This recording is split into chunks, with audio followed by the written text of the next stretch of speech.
No sé si te has preguntado alguna vez cómo llegas a las conclusiones a las que llegas, o cómo se forman tus creencias, o cuál es el proceso a partir del cual llegas a afirmar lo que afirmas. En el fondo, lo que te estoy preguntando es cómo sabes lo que sabes, cuál es el proceso mental que sigues para llegar a conclusiones. O dicho de otra manera, ¿cómo razonas? Descubrir cuál es nuestro proceso de razonamiento es importante para saber, entre otras cosas, si las conclusiones a las que llegamos nosotros u otras personas están bien fundamentadas o no. Así que, en este episodio vamos a profundizar en nuestros procesos mentales lógicos. Voy a explicarte cuáles son las 3 maneras de razonar que utilizamos los humanos para generar nuestras ideas. Esto es, créeme lo que te digo, episodio 96.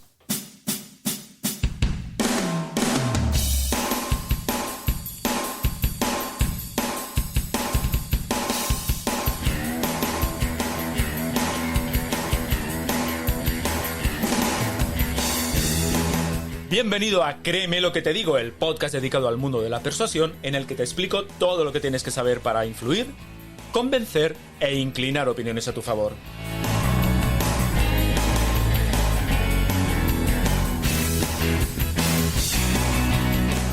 ¿Quieres saber cómo ser más convincente?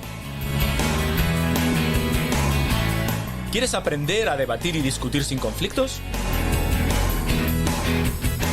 ¿Quieres saber cómo hablar en público como un auténtico profesional? Si es así, créeme lo que te digo, este es tu podcast. Soy Óscar Fernández Orellana y te voy a acompañar en esta aventura en la que descubrirás los misterios, técnicas y trucos para llegar a ser un auténtico maestro de la persuasión. ¿Estás listo? ¡Comenzamos! ¿Qué tal estás? Te doy la bienvenida al capítulo 96 de Créeme lo que te digo, el podcast en el que tratamos todas aquellas cuestiones relativas al mundo de la persuasión, el hablar en público y en general, ya lo sabes, las habilidades comunicativas necesarias para influir e impactar en los demás. Lo primero que tengo que decirte es que espero llegar vivo al final del capítulo porque tengo un constipado encima tremendo y me da la sensación que en un momento a otro me voy a ahogar. Espero que no sea, sobre todo por mi bien. Mira, por el bien del podcast, no tanto, pero por mi bien espero no ahogarme. En segundo lugar, mira, no descarto que sea porque soy un friki y me pregunto cosas un tanto raras, pero desde hace muchos años me he preguntado qué es eso de pensar, en qué consiste eso de razonar. Y la verdad es que ahora que lo digo en voz alta, efectivamente suena a cosa de absoluto friki. Pero si lo piensas, la cosa es muy interesante porque estamos hablando del proceso por el cual generamos ideas y conocimientos. O dicho de otra manera, la forma como construimos ideas, creencias y conclusiones. Y es que razonar no es otra cosa que partir de unas ideas para llegar a otras, porque nuestro conocimiento, en realidad, no consiste en la acumulación de datos o de experiencias sin conexión, sino todo lo contrario. Los datos, los hechos, las experiencias que experimentamos tienen que mantener una relación entre ellos para que podamos darle algún sentido y extraer algún tipo de conocimiento. De alguna forma, todo lo que sabemos, todas nuestras ideas, no dejan de ser las conclusiones de los argumentos mentales que mantenemos. Y esos argumentos, como cualquier otro, están basados en la relación que se establece entre las premisas. Así que razonamos mediante procesos de inferencia. Y una inferencia no es otra cosa que la relación que se establece entre los hechos y los datos, es decir, no deja de ser la relación que se establece entre las premisas y la conclusión. Por ejemplo, ya sabes que los ejemplos funcionan muy bien, o a mí me funcionan muy bien para explicar ese tipo de cuestiones. Si digo que es 25 de diciembre, por lo tanto es Navidad, el dato 25 de diciembre está relacionado con la conclusión es Navidad. Existe una relación establecida y conocida entre la premisa y la conclusión. Pues bien, a esta relación la llamamos inferencia. Voy a poner otro ejemplo. Imagina que alguien dice que las tiendas están cerradas y otra persona responde, claro, es que es domingo. Si las personas entienden perfectamente la conversación es porque ambas saben que existe una relación entre el hecho de que sea domingo y el hecho de que las tiendas estén cerradas. De hecho, aunque estas personas no sean conscientes de eso, en sus mentes existe un silogismo que más o menos reza así. Los domingos son festivos, los festivos, los comercios, en los festivos los comercios cierran, hoy es domingo, por lo tanto, hoy los comercios están cerrados. Afortunadamente las personas no hablamos así, no necesitamos hablar así para entendernos los unos con los otros. Si cuando hablan estas personas no necesitan explicitar el argumento completo, es porque participan de un conocimiento compartido, de una relación entre las premisas y la conclusión conocida. O dicho de otra manera, de una inferencia entre las partes común. Así que, como dice García Damborenea, y que ya sabéis que es uno de mis autores de referencia para este tipo de cuestiones, discurrir, pensar, consiste en establecer una relación de dependencia convincente entre los datos disponibles y nuestra conclusión. El caso es que existen básicamente 3 modos de inferencia, es decir, existen 3 maneras de relacionar las premisas con la conclusión. O dicho de otra forma, además de una forma, si queréis, mucho más sencilla. Existen 3 formas de razonar. La deductiva, la inductiva y la hipotética.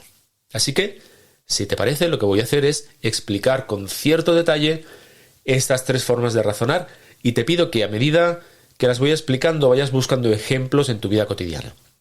Ya sabes que esta es una fantástica forma de interiorizar mucho mejor estos conceptos y poder darle más sentido a esto que te estoy contando.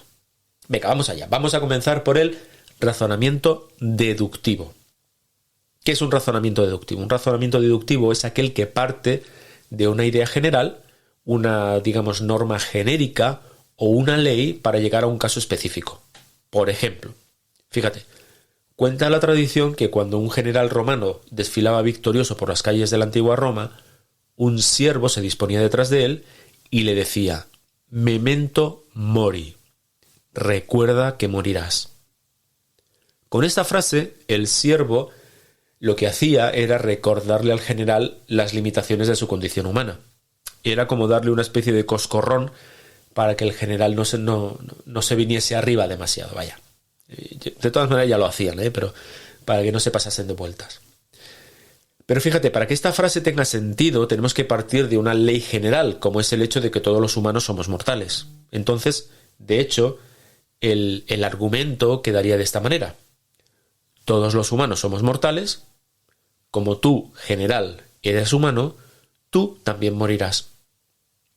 Voy a poner otro ejemplo. Vamos a seguir con el ejemplo que te ponía anteriormente de los comercios y los domingos. Imagina que vives en Barcelona, en mi ciudad.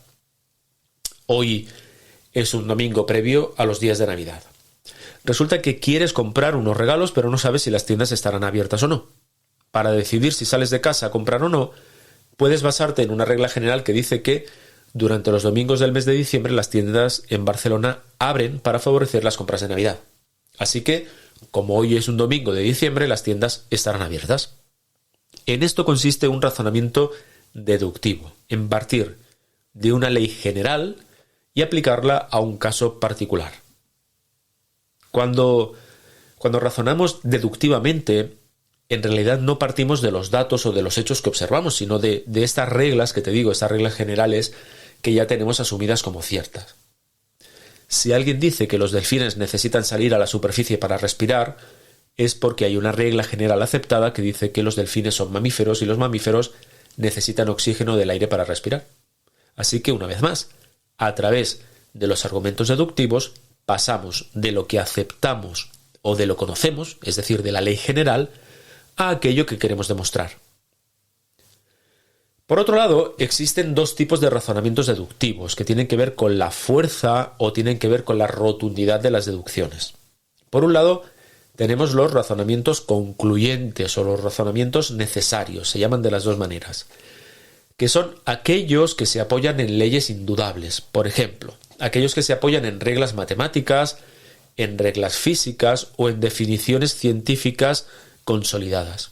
Por ejemplo, lo que te he dicho anteriormente de los delfines, es un caso de deducción concluyente porque se basa en una ley natural, incontrovertible, como es el caso de que los mamíferos necesitan oxígeno del aire para respirar.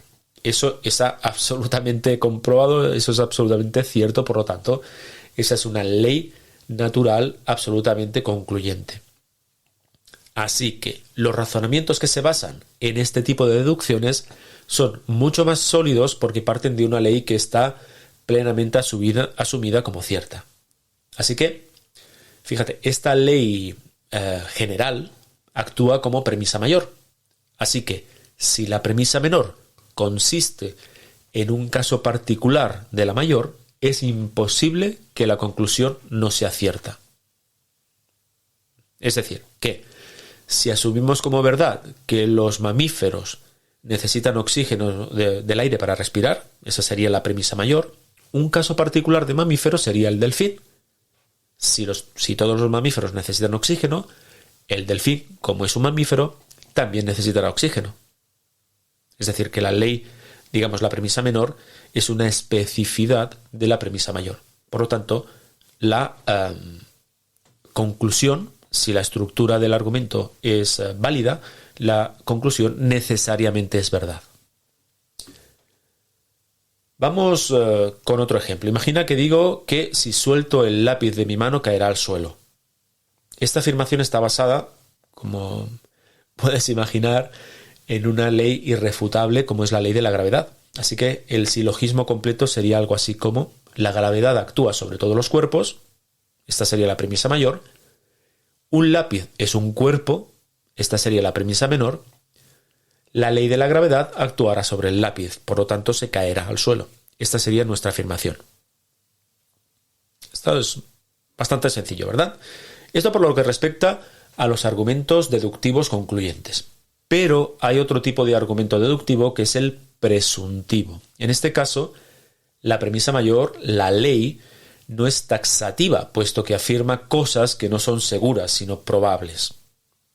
Fíjate, si los argumentos deductivos concluyentes se basan en leyes matemáticas, científicas o físicas, en este caso, para los argumentos deductivos presuntivos, se basan en generalidades, en testimonios de autoridades, en nuestras creencias, y también participan de este tipo de razonamiento deductivo la mayoría de las definiciones, porque las definiciones en realidad no dejan de ser acuerdos entre las partes. Así que las conclusiones de estos razonamientos presuntivos son probables en mayor o menor grado, pero no podemos decir que sean categóricos desde el punto de vista de la verdad de lo que afirman. De hecho, la mayoría de nuestros razonamientos deductivos son de este tipo, son presuntivos. Por ejemplo, cuando vamos a un restaurante hay mucho ruido y decimos que seguro que son españoles, es porque tenemos interiorizada una ley que dice que todos los españoles somos ruidosos.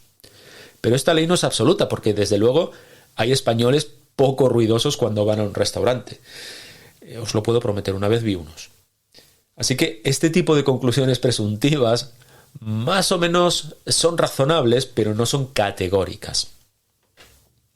Para cerrar con este apartado voy a citar un ejemplo, nuevamente, de García Damborenea. Además es un ejemplo que me encanta. Dice que el rey Salomón, en el famoso juicio para determinar a qué mujer pertenecía el bebé, basó su deducción en una ley presuntiva.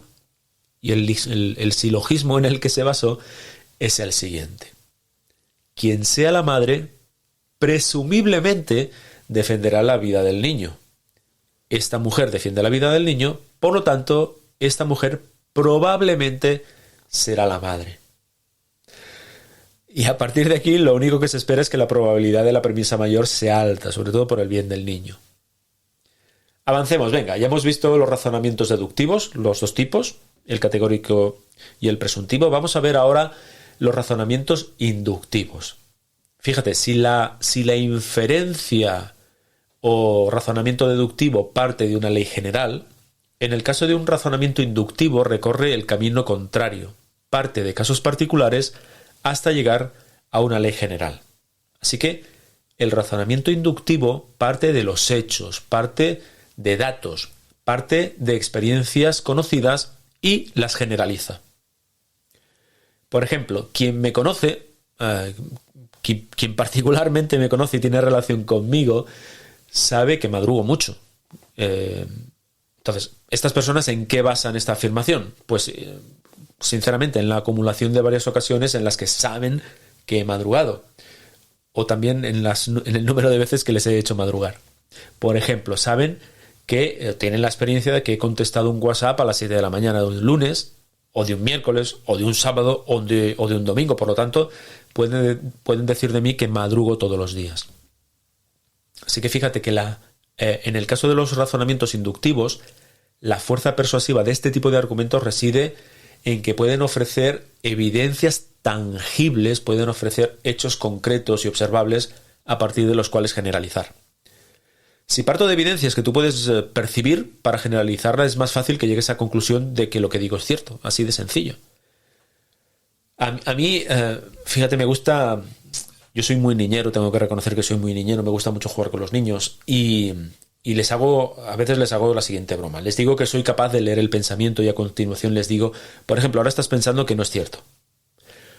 Como la probabilidad de que piense que no es cierto es alta, y yo se lo acabo de decir, eso corrobora el hecho de que efectivamente puedo leer el pensamiento.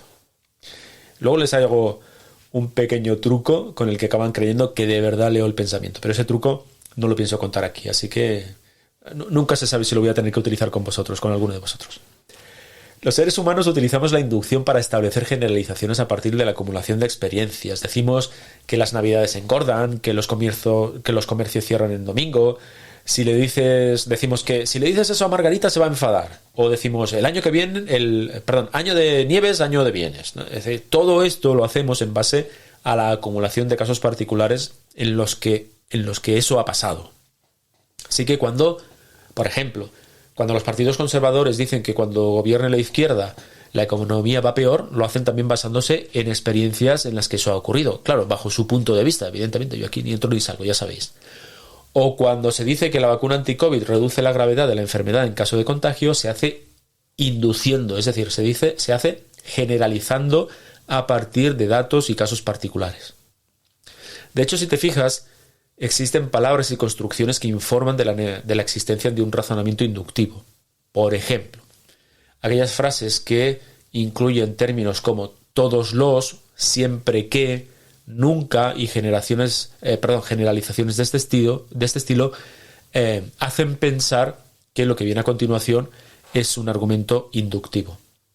Pero en realidad tenemos dos tipos de generalizaciones inductivas. Aquellas que afirman que todo A es B y aquellas que dicen que todo A es probablemente B. Es decir, son dos tipos de generalizaciones inductivas que se diferencian por el grado de certeza con el que afirman la conclusión.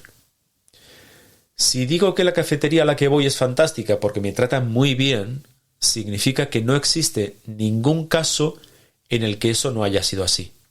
En cambio, si digo que la cafetería a la que voy me suelen tratar bien, significa que en mi experiencia ha habido alguna excepción, alguna vez en la que no me han tratado bien. O en la que yo considero que no me han tratado bien, lógicamente.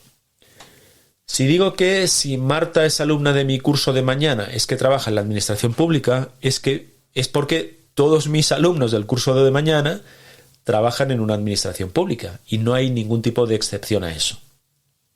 Así que a este tipo de argumento inductivo en el que todo A es B, lo llamamos inducción completa o inducción perfecta o inducción universal.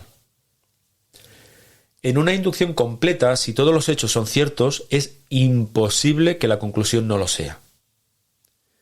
Por otro lado, también son inducciones completas aquellas que contemplan excepciones.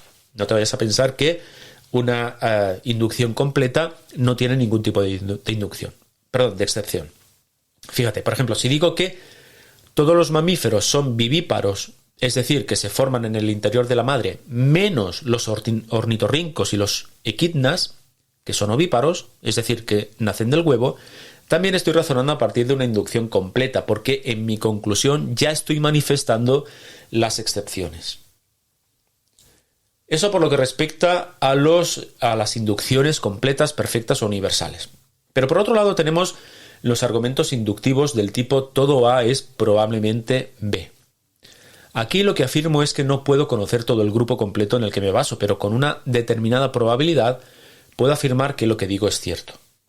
Si digo que las mujeres del este de Europa suelen ser frías, es obvio que no conozco a todas las mujeres del este, pero cabe esperar que si Olga es rusa, cumpla con la regla de que es fría. Como podéis ver, todos los prejuicios se basan en razonamientos inductivos.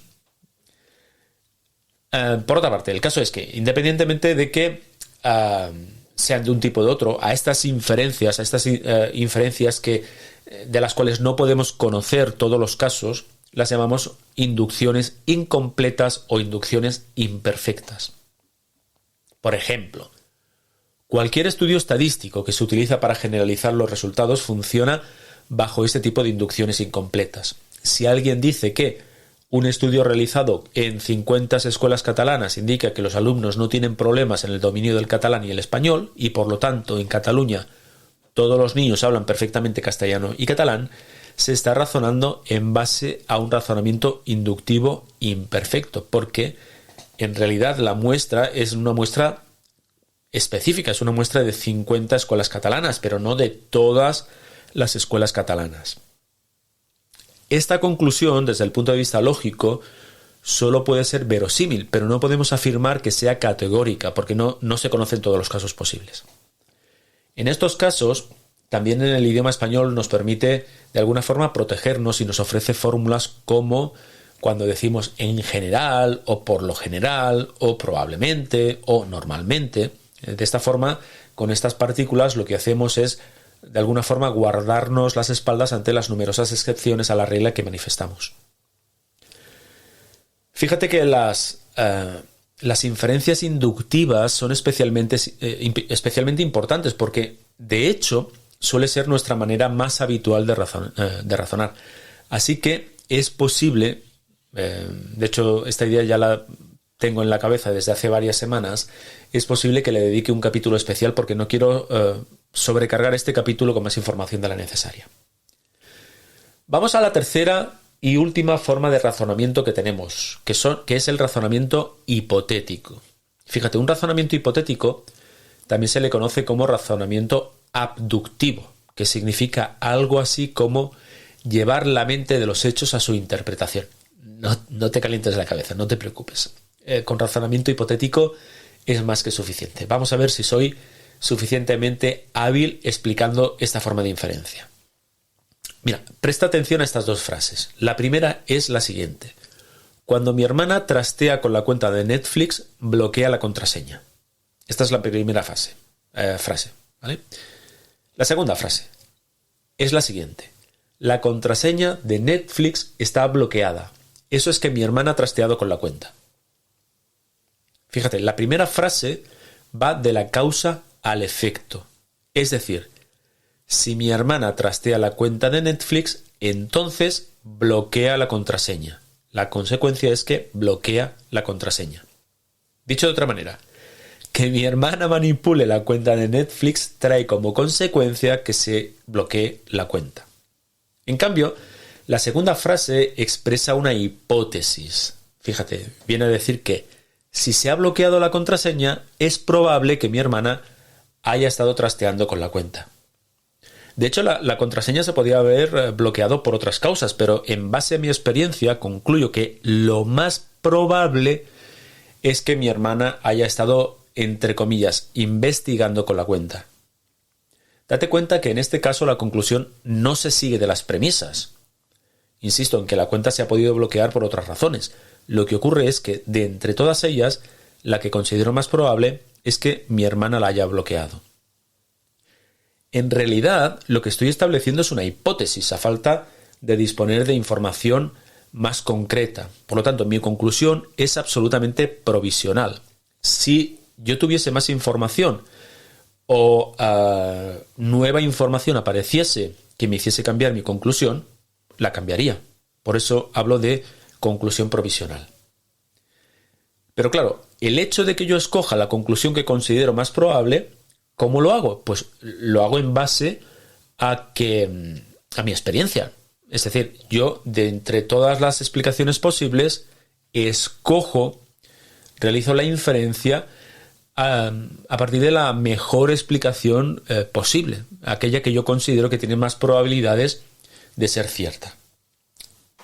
Eso es lo que hacemos cuando conjeturamos a partir de un argumento de estas características. Claro, está claro, este tipo, digamos, de reglas de experiencia, pueden ser compartidas por más personas. Es decir, si en el mes de octubre me levanto una mañana y miro por la ventana y resulta que el suelo está mojado, una regla de experiencia puede indicarme que probablemente haya llovido por la noche. No lo puedo asegurar al 100%, pero claro, siendo otoño en el hemisferio norte, la posibilidad más plausible es esa, es que haya llovido. Además, es probable que esa idea sea compartida por más personas de mi entorno. Las hipótesis, ¿para qué sirven? Las hipótesis nos sirven bien como proceso de razonamiento cuando nos estamos refiriendo a situaciones en las que los acontecimientos son los esperados. Por ejemplo, el ejemplo de la lluvia y el suelo mojado es de este estilo, porque sabemos que en el mes de octubre, al menos en el hemisferio norte, es un mes relativamente lluvioso. En cambio, las inferencias hipotéticas no son tan útiles en los casos de acontecimientos no esperados. Por ejemplo, si un domingo me encuentro una fuerte retención de tráfico en una carretera de entrada a Barcelona, me preguntaré qué está ocurriendo, porque eso no es lo habitual. En cambio, si la retención se produjese el lunes a las 8 de la mañana, la hipótesis de que hay una retención porque es hora punta de entrada al trabajo sería muy razonable. Lo que pasa es que si se produce en domingo, en realidad no tengo una explicación en base a mi experiencia. No es que no puedo hacer hipótesis, lo que pasa es que como no tengo experiencias para ese caso, mi hipótesis en realidad me sirve de muy poco. Lo más que hago es conjeturar. Así que en estos casos el idioma español vuelve a tener fórmulas para protegernos y por eso decimos que, supongo que, imagino que, a lo mejor, etc. Así que de esta manera lo que hacemos es cubrirnos una vez más las espaldas ante los posibles desaciertos en nuestras predicciones. Para terminar con este punto, únicamente indicar que, por ejemplo, el método científico se basa en el razonamiento hipotético, solo que establece mecanismos de comprobación de las hipótesis. En realidad la ciencia lo que hace es establecer hipótesis que surgen de las observaciones, es decir, de la experiencia directa, y a continuación diseña experimentos para comprobar que las hipótesis se corroboran o se refutan. Así es como avanza la ciencia fundamentalmente. Así que, ya lo has visto, estas son las 3 maneras de pensar que tenemos las personas. Sé que ha sido un capítulo un poquito largo y con bastante información, pero considero que saber cómo razonamos es muy importante para poder evaluar nuestras propias creencias. Por ejemplo, ahora puedes evaluar tus creencias. Puedes averiguar a partir de qué casos llegas a conclusiones, cuáles son las reglas de generales que tienes guardadas para deducir o de qué manera induces tus pensamientos. Yo particularmente pienso que todo esto puede resultarte muy interesante, o al menos a mí me lo parece. Ahora sí, hasta aquí llegó, chicos, chicas, el capítulo 96 de Créeme lo que te digo, un episodio que hemos dedicado a analizar nuestra manera de pensar, nuestro razonamiento. Así es como pensamos. Una semana más. Muchísimas gracias por estar ahí, por tus valoraciones 5 estrellas en Apple Podcast y tus me gusta en la plataforma desde la que me escuchas. Y aprovecho también para desearte unas muy, muy, muy felices Navidades, unas felices fiestas. Espero que este 2021 que dejamos atrás se vaya por fin. Espero que el 2022 realmente nos colme de dicha y venga a paliar pues todo este sufrimiento que hemos pasado en el año pasado, el año 21, el año 20 y el año 21. Optimismo, visión de futuro, los ojos bien abiertos, y aquí estaremos en Créeme lo que te digo para explicaros muchas más cosas acerca de cómo influir, cómo persuadir y cómo hablar en público. En 15 días nos volvemos a encontrar, será el episodio 97 de Créeme lo que te digo. Hasta entonces, hazme un favor, sé convincentemente feliz. Hasta luego, persuasores.